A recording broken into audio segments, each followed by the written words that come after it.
விருதுநகர் மாவட்டம் ராஜபாளையம் அருகே மனைவியிடம் தகாத உறவில் இருந்தவரை மகனுடன் சேர்ந்து கணவன் வெட்டி கொன்ற சம்பவம் அதிர்ச்சியை ஏற்படுத்தியுள்ளது.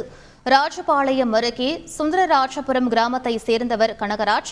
இவரது மனைவி ரமேஷ்குமாரியுடன் அதே பகுதியை சேர்ந்த அன்பழகன் என்பவர் கடந்த 2 வருடமாக தகாத உறவில் இருந்து வந்ததாக கூறப்படுகிறது. இதை அறிந்த கனகராஜ் பலமுறை இருவரையும் கண்டித்தும் தொடர்ந்து தகாத உறவில் இருந்து வந்ததாக தெரிகிறது. இதனால் குடும்பத்தில் தகராறு ஏற்பட்ட நிலையில் ரமேஷ்குமாரி அவருடைய தாய் வீட்டில் வசித்து வந்துள்ளார். இந்நிலையில் சம்பவத்தன்று கனகராஜின் வீட்டிற்கு அருகே உள்ள தன்னுடைய உறவினரின் வீட்டில் தூங்கிக் கொண்டிருந்த அன்பழகனை தனது மகனுடன் சேர்ந்து கனகராஜ் அரிவாளால் வெட்டி கொன்ற சம்பவம் அதிர்ச்சியை ஏற்படுத்தியது. தகவலின் அடிப்படையில் சம்பவ இடத்திற்கு வந்த போலீசார் கனகராஜ் மற்றும் அவரது மகனை கைது செய்த நிலையில் தீவிர விசாரணை மேற்கொண்டு வருகின்றனர்.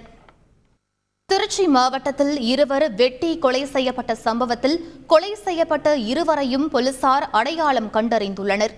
திருச்சி மாவட்டம் குண்டாற்றுப்பாலம் அருகே 45 வயதுடைய ஒருவர் வெட்டி கொலை செய்யப்பட்டார். இதேபோல் பொன்னுசங்கம்பட்டி அருகே உள்ள பாலத்தின் கீழே 40 வயதுடைய மற்றொருவரும் கொலை செய்யப்பட்டு கிடந்தது அதிர்ச்சியை ஏற்படுத்தியது. இது தொடர்பாக விசாரணை நடத்தி வந்த போலீசாருக்கு தஞ்சாவூர் மாவட்டம் ஒரத்தநாடு அருகே உள்ள பாலத்தில் இரத்த கறைகள் இருப்பதாக தகவல் கிடைத்துள்ளது. அப்போதுதான் திருச்சி மாவட்டத்தில் கொலை செய்யப்பட்டவர்கள் தஞ்சை ஒரத்தநாட்டை சேர்ந்த பிரபு மற்றும் ஸ்டாலின் என தெரிய வந்துள்ளது.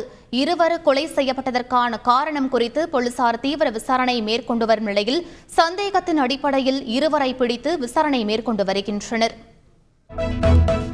செய்திகளை உடனுக்குடன் தெரிந்து கொள்ள உடனே சப்ஸ்கிரைப் பண்ணுங்க.